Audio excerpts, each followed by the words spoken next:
দেখছেন কলকাতা টিভির সঙ্গে রয়েছে আমি তসমিনা। শুরু করছি আরো 12। আর শুরুতেই অবশ্যই গুরুত্বপূর্ণ খবরের দিকে আমরা নজর রাখবো। নিজেদের ঘরেই সামলাতে পারছে না পাকিস্তান, সীমান্তে উত্তাপের মাঝে গৃহযুদ্ধে কুপোকাত পাকিস্তান। বিএলএর আইডি বিস্ফোরণে নিহত হয়েছেন 14 জন পাকিস্তানি সেনা। হামলার ভিডিও প্রকাশ করেছে বালুচ লিবারেশন আর্মি। নিজেদের ঘরেই সামলাতে পারছে না পাকিস্তান, সীমান্তে উত্তাপের মাঝেই নিজেদের মধ্যেই গৃহযুদ্ধে জর্জরিত পাকিস্তান। বিএলএর আইডি বিস্ফোরণে পাকিস্তানের 14 জন সেনা নিহত হয়েছেন, এমনটাই ভিডিও প্রকাশ করে বালুচ লিবারেশন আর্মি জানিয়েছে। হামলার ভিডিও প্রকাশ করে ইতিমধ্যেই বালুচ লিবারেশন আর্মি তারা জানিয়েছে।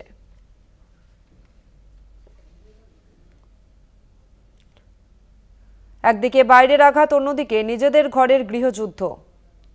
নিজেদের ঘরের গৃহযুদ্ধ সামলাতে কুপোকাত পাকিস্তান। বিএলএর আইডি বিস্ফোরণে নিহত হয়েছেন 14 জন পাকিস্তানি সেনা। হামলার ভিডিও প্রকাশ করেছে বালুচ লিবারেশন আর্মি।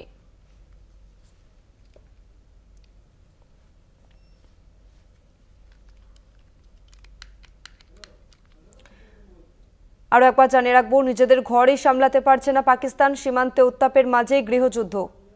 বিএলএর আইডি বিস্ফোরণে নিহত 14 জন পাকিস্তানি সেনা। হামলার ভিডিও প্রকাশ করে বালুচ লিবারেশন আর্মি এমনটাই তথ্য দিয়েছে।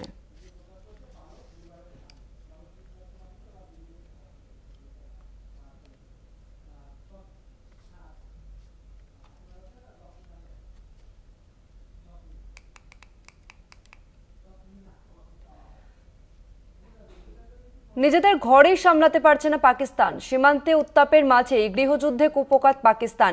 বিএলএর আইডি বিস্ফোরণে নিহত হয়েছেন 14 জন পাকিস্তানি সেনা। হামলার ভিডিও প্রকাশ করেছে বালুচ লিবারেশন আর্মি। একদিকে বাইরের আঘাত, অন্যদিকে নিজেদের ঘরের গৃহযুদ্ধে কুপোকাত পাকিস্তান। বিএলএর হামলাতে নিহত হয়েছেন 14 জন পাকিস্তানি সেনা। এই মুহূর্তে আমাদের সঙ্গে ফোন লাইনে রয়েছেন মুখ্য রাজনৈতিক বিশ্লেষক জয়ন্ত ঘোষাল। জয়ন্তদা, একদিকে বাইরের আঘাত, অন্যদিকে নিজেদের ঘরে গৃহযুদ্ধে কুপোকাত পাকিস্তান।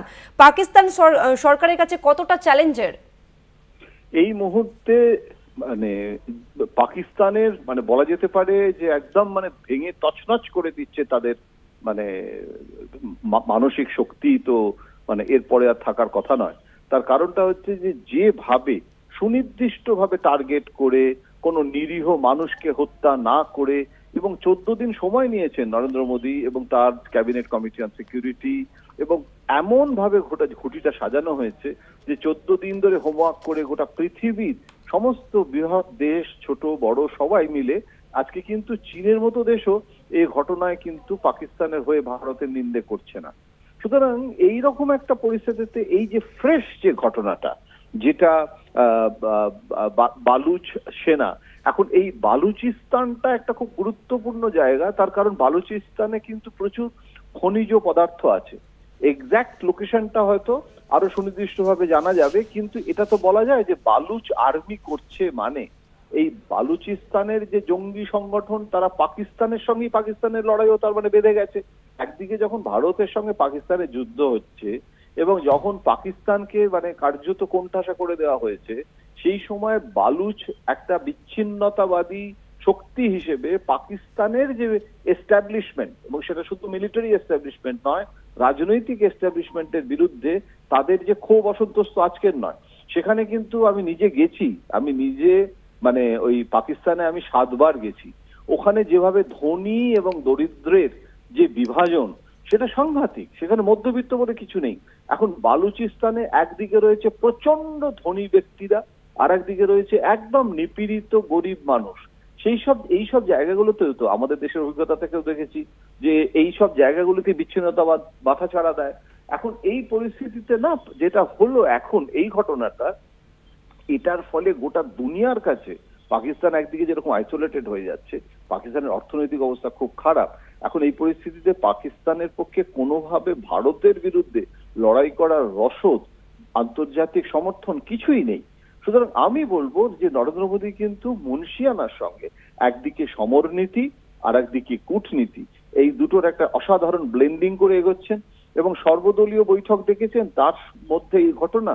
সুতরাং আশা করা যায় নরেন্দ্র মোদী আজ সর্বদলীয় বৈঠকেও এ ব্যাপারে কিছুটা অন্তত হলে ব্রিফ করবেন দুটো জিনিস তো বিরোধী দলের পক্ষ থেকেও জানতে চাইবে, যে কি হয়েছে, কেন হয়েছে। এবং সব থেকে যেটা বড় কথা তাসমিনা, সেটা হচ্ছে যে এখানে কিন্তু যুদ্ধটা শেষ হয়ে যাচ্ছে না। ওয়ার কখনো লিমিটেড, আমরা বলি সীমিত নিয়ন্ত্রিত যুদ্ধ, কিন্তু যুদ্ধ কখনো কি নিয়ন্ত্রিত হয়? সোনার পাথর বাটি। এই যুদ্ধটা কোথায় গিয়ে দাঁড়াবে? সুতরাং স্বল্প মেয়াদী যে কাণ্ড কারখানার পাশাপাশি একটা দীর্ঘমেয়াদী রণকৌশল নেওয়ার প্রয়োজনীয়তা আছে। এবং সেখানে এত বড় একটা দেশ, 140 কোটি মানুষের, এবং সেটা খুব গণতান্ত্রিক, বৃহত্তম গণতন্ত্রের দেশ, সেখানে বিরোধী দলগুলোও কিন্তু নরেন্দ্র মোদীকে এই ব্যাপারে সমর্থন করলো। তার ফলে রাহুল গান্ধী থেকে মমতা বন্দ্যোপাধ্যায় সবাই কিন্তু ভারতীয় সেনাবাহিনীর এই অভিযানকে সমর্থন করেছে, কেউ বেসুরো কণ্ঠে বলেনি।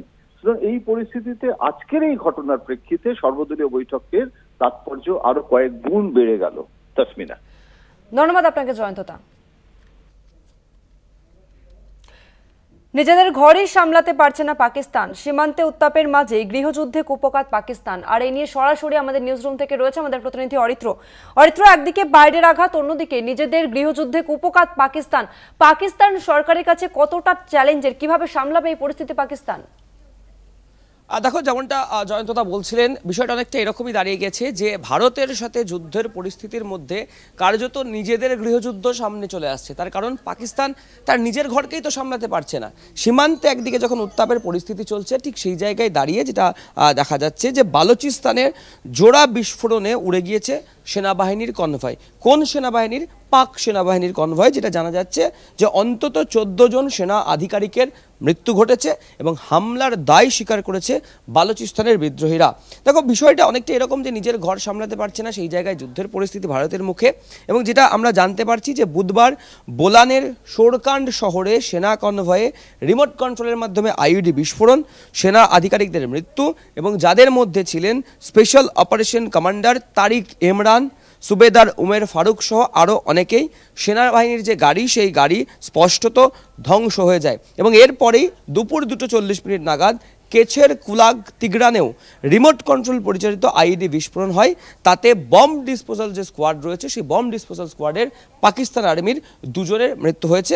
এবং পুরো এই যে হামলার ঘটনা, সেই হামলার ঘটনার দায় স্বীকার করেছেন বালুচিস্তানের বিদ্রোহীরা। যেটা বালুচিস্তানের বিদ্রোহীদের তরফ থেকে জানানো হচ্ছে যে পাক সেনা তাদের কৌলিন্য হারিয়েছে, তারা বালুচিস্তানের জমি দখলের চেষ্টা করছে, তাই তাদের বিরুদ্ধে অপারেশন চলবে, হামলার তীব্রতা আরও বাড়বে। অর্থাৎ বিষয়টা জলের মতো পরিষ্কার হয়ে যাচ্ছে এই জায়গা থেকে, যেখানে ভারত পাক যুদ্ধ পরিস্থিতির মতো একটা পরিস্থিতি তৈরি হয়েছে, পাক সীমান্তে উত্তেজনা বাড়ছে। সেই জায়গায় দাঁড়িয়ে পাকিস্তান তারা নিজেদের ঘরকেই সামলাতে পারছে না, ঘরের মধ্যেই কার্যত ভাইয়ে ভাইয়ে গৃহযুদ্ধ লেগে গিয়েছে। তারা ভারতের সামনে কি করে মোকাবিলা করবে, এমন প্রশ্নই কিন্তু তুলছেন রাজনৈতিক বিশ্লেষক থেকে শুরু করে যারা যুদ্ধ বিশেষজ্ঞ রয়েছেন। ধন্যবাদ তোমাকে অরিত্র।